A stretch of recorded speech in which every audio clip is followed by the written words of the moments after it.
Dajjal yang menjadi satu dari 10 tanda besar kiamat ini pun nampaknya telah dekat kemunculannya. Saya khawatir Dajjal akan muncul 3 tahun ke depan.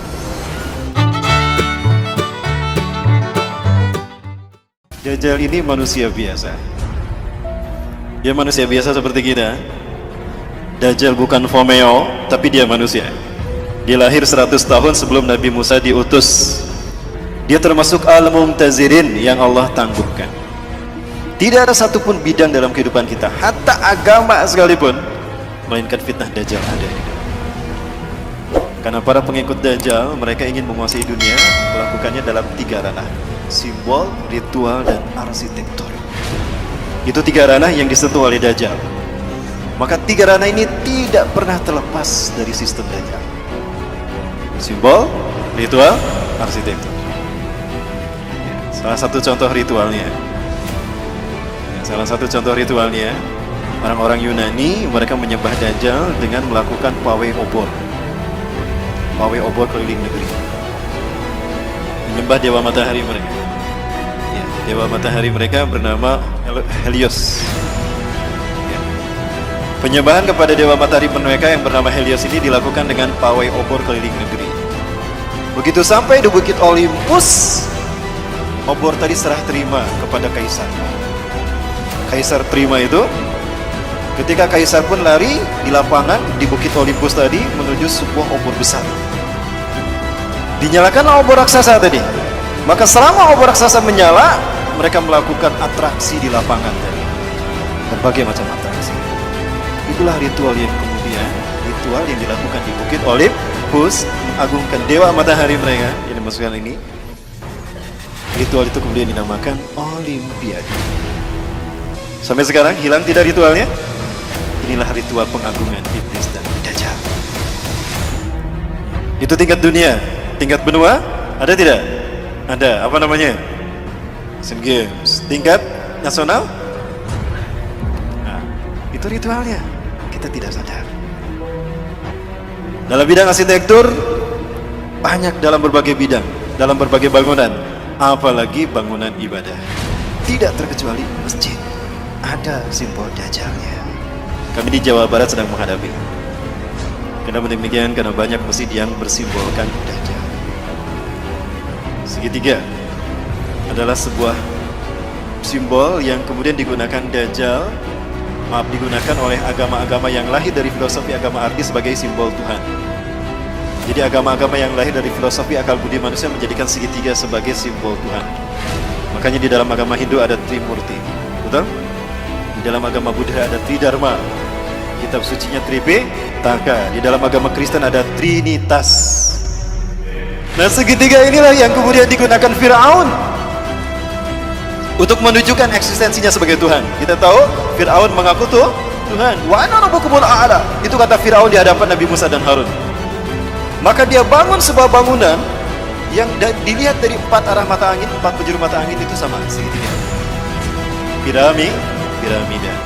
Firaun membangun piramida untuk menunjukkan kalau dia Tuhan, agar dunia mengetahui eksistensinya sebagai Tuhan. Dan yang diperbudak sebagai tukang batu saat itu adalah bangsa Yahudi. Tukang batu bahasa merekanya adalah mason. Ya, mason. Allah mendengar doa kaum Bani Israel yang diperbudak oleh Firaun selama berabad-abad. Maka kemudian yang diperbudak sebagai tukang batunya adalah bangsa Yahudi Bani Israel. Mason itu artinya tukang batu. Allah mendengar doa mereka. Allah tenggelamkan Firaun di Laut Merah. Maka kemudian mereka merdeka. Mereka tidak lagi dijajah oleh Firaun. Tapi mereka tidak melupakan posisi mereka sebagai tukang batu yang diperbudak berabad-abad. Mereka tetap akan menyandang diri sebagai tukang batu. Tapi tukang batu kali ini tukang batu yang merdeka. Kalau dulu didedikasikan secara paksa kepada Firaun, maka sekarang didedikasikan untuk Tuhan yang mereka turuti. Jadilah mereka tukang batu yang merdeka. Merdeka bahasa Inggrisnya apa? Free. Maka lahirlah Freemason. Di situ sejarahnya. Tadi sudah kita bahas bahwa segitiga adalah simbol Tuhan dalam filosofi agama Ardi. Maka Tuhan digambarkan dengan segitiga. Siapa nama asli iblis? Azazil. Nama asli iblis itu adalah Azazil. Bagus namanya, itu dari Allah. Azza yang dimuliakan, yang dimuliakan. Allah. Azazil yang dimuliakan Allah. Dia marah sama Allah karena tidak terpilih sebagai khalifah di muka bumi. Dia marah sama Allah, maka dia nggak mau sujud ketika Allah perintahkan dia sujud kepada Adam. Dia masih Allah izinkan tinggal di langit, Bapak Ibu, dan dia gunakan segitiganya ke bawah. Ini buat iblis. Dia ingin menjadi Tuhan bagi manusia dan dia mengarah ke bawah, ingin menguasai dunia, dan dialah sesungguhnya yang menguasai bumi. Dari langit dia awasi bumi. Di bumi ada Dajjal yang sama-sama ingin juga mengaku Tuhan, sama juga mengaku Tuhan sebagaimana iblis, dan sama-sama dilahirkan di negara yang Allah binasakan lewat malaikat Jibril. Sama-sama diurus malaikat Jibril dan sama-sama ditangguhkan ajalnya sampai hari kiamat, menjelang hari kiamat. Dajjal nama aslinya siapa? Kalau ini nama aslinya Azazil. Kalau Dajjal nama aslinya Samiri. Kenapa Dajjal nama aslinya Samiri? Karena lahir di Samirah, Palestina. Allah takdirkan keduanya bertemu di segitiga Bermuda. Segitiga Bermuda adalah sebuah area lepas pantai di Samudra Atlantika yang menghubungkan 3 titik. Ada Florida, Miami, ada Bermuda, dan ada Puerto Rico. Kapal laut, kapal selam yang lewat sana hilang tanpa jejak. Sebetulnya tidak hilang, ada di sana, cuma ditutup dengan kristal cahaya.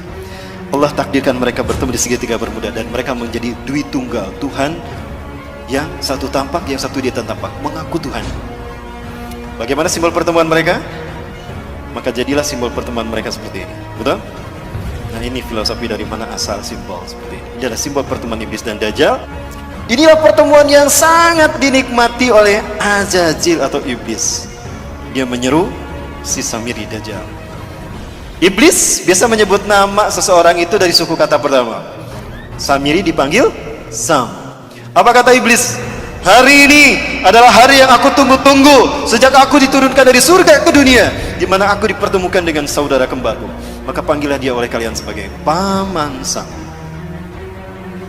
Apa yang terbayang dalam benak kita? Amerika. Ini jawaban kenapa Amerika selalu ikut campur urusan negara di seluruh dunia. Dan kenapa veto Amerika mengalahkan veto The Big Five yang lain.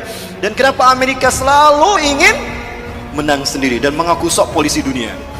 Bukan Amerika yang ditakutinya, tapi who was behind American. Siapa di belakang Amerika? Siapa di belakang Amerika? Lihat set plan tata kota Amerika dan lihat mata uang Amerika. Dan ini terkait dengan ritual ibadah kita. Kenapa? Karena simbol-simbol ini banyak muncul di masjid-masjid. Bukan hanya di masjid, di gereja. Saya bisa tunjukkan satu-satu. Dan bukan hanya di Indonesia, di seluruh dunia. Kenapa tidak ada di tempat penyembahan? Karena iblis dan Dajjal ingin manusia bukan menyembah Allah, tapi menyembah kita, menyembah mereka maksudnya. Nah ini Bapak, kita sudah mulai membedah teka-teki itu kan? Satu persatu. Nah sekarang Bapak Ibu, saya ingin menunjukkan konspirasi iblis dan Dajjal sudah sampai pada penterjemahan Quran. Baik, saya minta yang hadir di sini buka Qurannya semua. Yang bawa Quran, buka Quran surat ke-7 Al-A'raf ayat ke-16. Saya ingin buktikan kalau ini ada konspirasi dalam penterjemahan Quran, konspirasi Yahudi, dan saya harap Bapak Ibu bisa melakukan kritisi kepada Departemen Agama. Silakan yang di HP pun buka, akan saya tunjukkan Bapak Ibu. Di HP pun ternyata ada yang benar, ada yang salah terjemahnya. Sakit dibacakan Mas. Iblis menjawab, karena engkau telah menyesatkan aku, pasti aku akan selalu menghalangi mereka dari jalanmu yang lurus. Bedakan menyesatkan aku dengan menghukum aku tersesat. Kalau kata-kata iblis karena engkau telah menyesatkan aku, berarti iblis sesat karena ada yang menyesatkan, betul? Siapa yang menyesatkannya? Seolah-olah Allah yang menyesatkan kan? Karena engkau telah menyesatkan aku. Iblis berkata begitu. Berarti yang bersalah siapa? Allah yang telah menyesatkan iblis loh. Kok jadi Allah yang disalahkan? Betul Bapak Ibu? Nah, sepakat gak kalau kita minta kepada Departemen Agama dirubah tuh terjemahnya? Sepakat. Itu terjemahan yang diinginkan Yahudi Bapak Ibu. Iblis korban ketidakadilan Tuhan. Harusnya dia yang menjadi khalifah di muka bumi, bukan Adam. Maka Zionis Yahudi gak mau menyebutnya iblis. Iblis itu artinya pembangkang. Ablas iblis, iblisan, pembangkang. maka dia diberi nama dengan nama yang terhormat. Zionis Yahudi memberikan nama yang terhormat bagi Ajazil, bukan iblis. Ada yang tahu? Lucifer. Pernah dengar Lucifer? Maka para pengikut iblis disebut Lucifer.